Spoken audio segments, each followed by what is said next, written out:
On it, and the engine company has 3 firefighters on it. What they're doing here is pulling out all our extrication tools, our cutters, our spreaders, some hand tools. Typically we arrive on scene 5 to 7 minutes after we get the call. So you call 911, the dispatcher puts in the information, they ring us down. You heard the tones here at the firehouse, they ring us down. We get our full safety gear on, our helmets, our jackets, our pants, and then we respond to the call. Like I said, typically we get there within 5 to 7 minutes.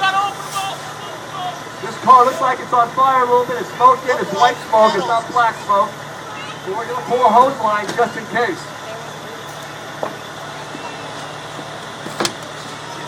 What we're going to do first is stabilize your vehicle. Stabilize the vehicle so it doesn't move when we're cutting the doors open or trying to get the patient out. We have to be sure that we're safe as well. I know, it's okay. There's one tire. There's the other tire. Alright, now we know that this vehicle is not going to move. What we're going to do then is break the windows. Alright? They've already covered the patient up. So there's no broken glass we get on the patient. They put a yellow blanket over them.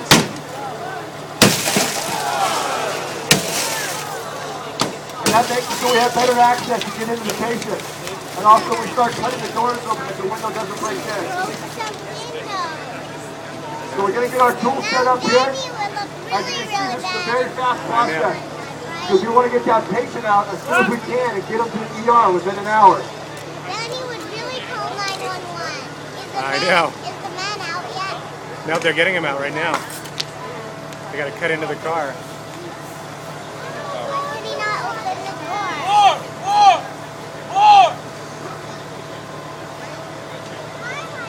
As you see, there's a lot of teamwork necessary to make this work.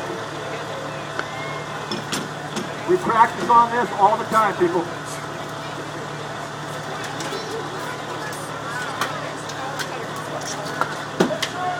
So we got 2 tools going. Firefighter on this side is making contact with the patient, telling him what's going to happen, telling him to remain calm. We have the spreaders, the jaws of life on the passenger side here, spreading force of 150,000 pounds at the tip. Firefighter Wallace is on this side. He has the cutters. He's cutting the post. We call that the B post. And Firefighter B is on top here, cutting away the windshield to have better access to our patient.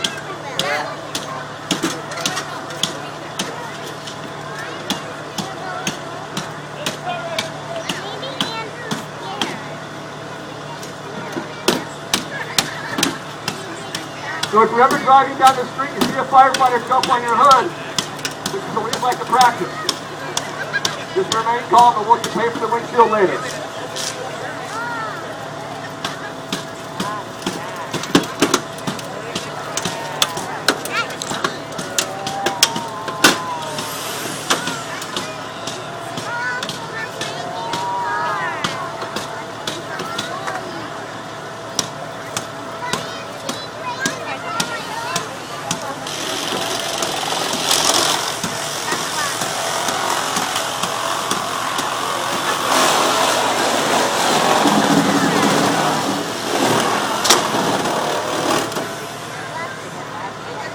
So what they're doing now, they're using another saw.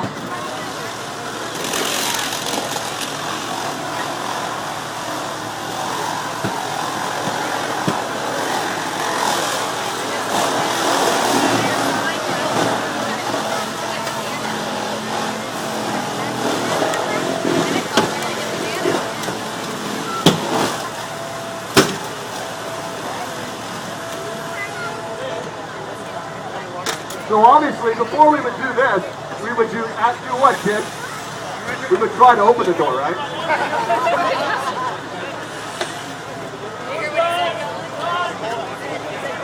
But our scenario here is that the door cannot be opened, the person cannot free himself, and typically what happens is the person's upper body is alright, but the knees and the feet are entangled in the pedals. Or the dashboard has come down and hit their knees and they can't get out. And that's what makes this exercise very difficult. So if that was the case, we do what's called a dash roll. We put some chains on the steering wheel and we roll the whole dash up to see the person's lower body.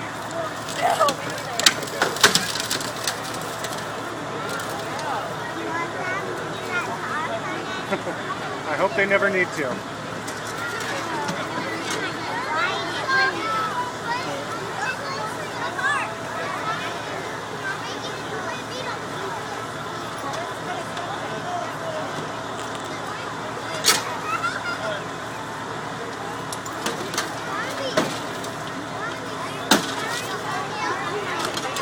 So what the firefighters are going to do here is they're going to cut the whole roof off.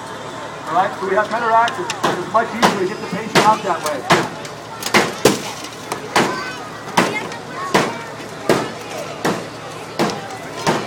Thank goodness not every car we work on is a 1969 Country Squire station wagon either.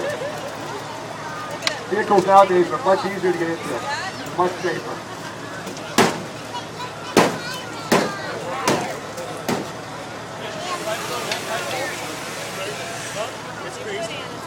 So the jaws of life are working on the passenger side there.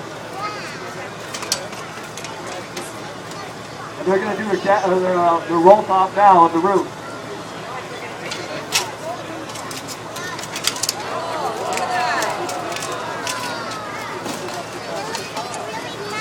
So now one of our medics would hop in there and either start giving the patient some oxygen, start an IV on the patient.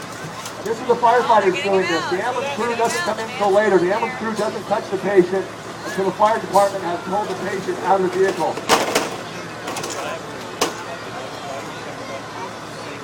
So right now our paramedic firefighter is assessing the patient.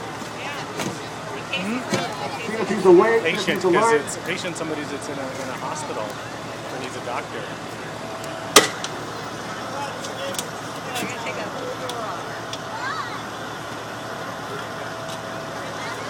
So this is what we do. We stay here for 48 hours. This call can come in at 2 o'clock in the morning. We're sleeping just like everyone else sleeps at 2 o'clock in the morning. We did our work day. We had dinner here at the firehouse. We did our studying at nighttime. We go to sleep, and at 2 o'clock in the morning, someone crashes their car for one reason or another. We hop out of bed, and 5 to 7 minutes later, we're doing this. There's a person who's pretending to be the patient. And they called an emergency, called 911, and then the fire department, they would get them out of their car.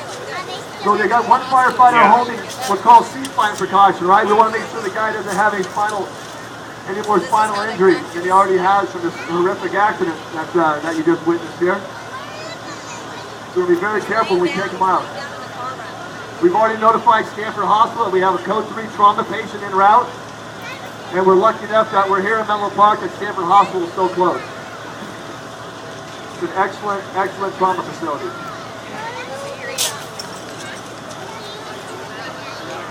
And this accident happened out in the Dumbarton Bridge where we also respond to. And if it was a morning commute or afternoon commute, we could land a helicopter out there and we would life flight the patient back over to Stanford.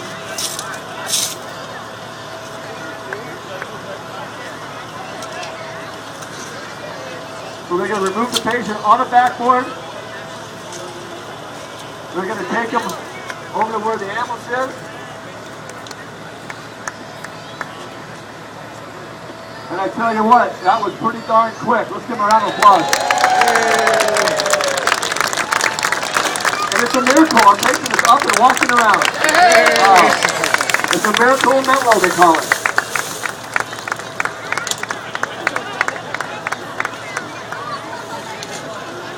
So anyone have any questions? Anybody have any questions?